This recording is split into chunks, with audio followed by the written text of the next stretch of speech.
everybody, this is Gareth Cahoon Speaks back here with another video. I'd like you to hit the subscribe bar, give me a thumbs up if you like the content, or hit the notification bell to be notified when I post my next post. Or otherwise you can look me up at my website, which is www.garethcahoon.co.uk. Or if you'd like to support the ministry work that I'm doing, you can do so through garethcahoon3@gmail.com on PayPal.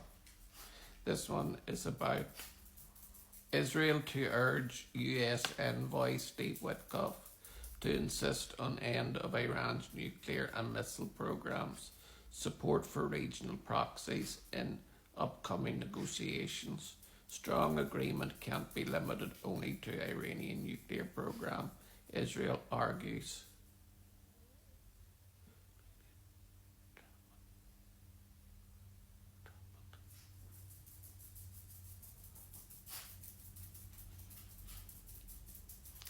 Israel officials intend to present US Special Envoy Steve Witkoff with a list of principles for an agreement with the Iranian regime during his visit on Tuesday, Army Radio reported.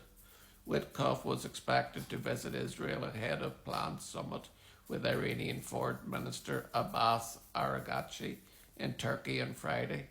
Several regional foreign ministers are also set to participate in the summit amid a concerted effort by several US allies in the region to avert military strikes against the Iranian regime, which they fear will drag the region into an escalation. Steve Witkoff is set to meet with Netanyahu IDF Chief Lieutenant General Eyal Zamir, Mossad Director David Danny Barnea, and Defense Ministry Israel Katz on Tuesday, Israel media reported. Israel's army radio cited senior officials in Israel's security establishment who noted that there was a historic opportunity either to topple the Iranian regime militarily or to push it into an agreement that could have positive effects on the whole region.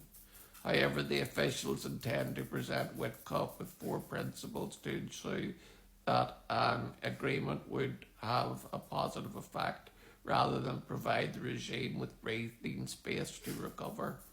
The regime's nuclear program remains Israel's main concern, despite the significant setback it received from last year's Operation Midnight Hammer. However, Israel officials are also concerned about a deal that would be limited to the nuclear issue without addressing other threats. This would be a bad and weak agreement for the US and for the entire region, a senior official involved in the matter told Army Radio, adding, during the 12-day war, Iran saw how it could get by only using ballistic missiles and inflict significant damage on Israel. This must be included in the agreement. Israel's 4 principles reportedly are: transfer of around 40 kilograms of enriched uranium in Israel's possession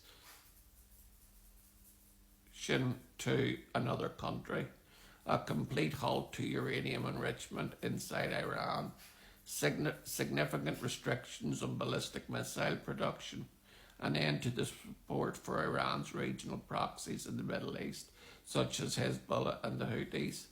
A strong agreement should address each of these concerns, the officials told Army Radio. While Israel reportedly still estimates that Trump will decide to launch military action in the end, given the enormous financial cost of the military build-up, as well as the investment in legitimacy and credibility, through his verbal threats,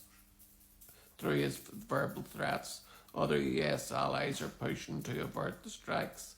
After Saudi Arabia and the UAE, Jordan also announced that would not allow its territory to be used in potential US strikes. Speaking to Iran's Foreign Minister Araghchi, Jordan's Foreign Minister Ayman Safadi vowed that Jordan will not be a battleground in any regional conflict or a launching pad for any military action against Iran. Jordan will not permit any party to violate its airspace or threaten its security and safety of its citizens, he added. emphasising Oman's interest in de-escalation and restoring calm.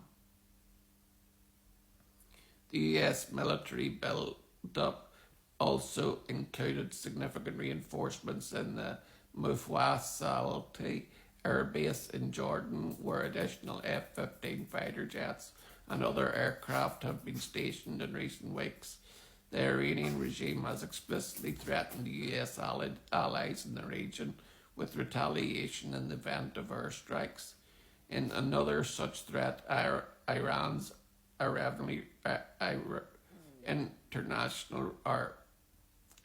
Revolutionary Guards Corps affiliated Fars news agency published a photo of the Al-Dahafra air base in the UAE, which houses thousands of US forces, without further comment.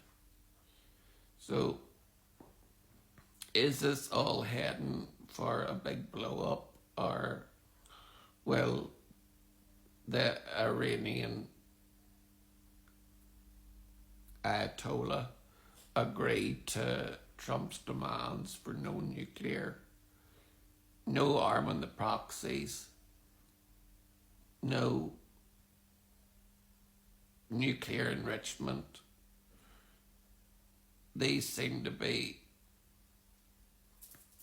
pretty simple things for the Iranian government to get rid of.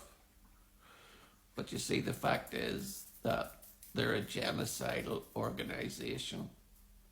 The IRGC has now been labelled a terrorist organisation by the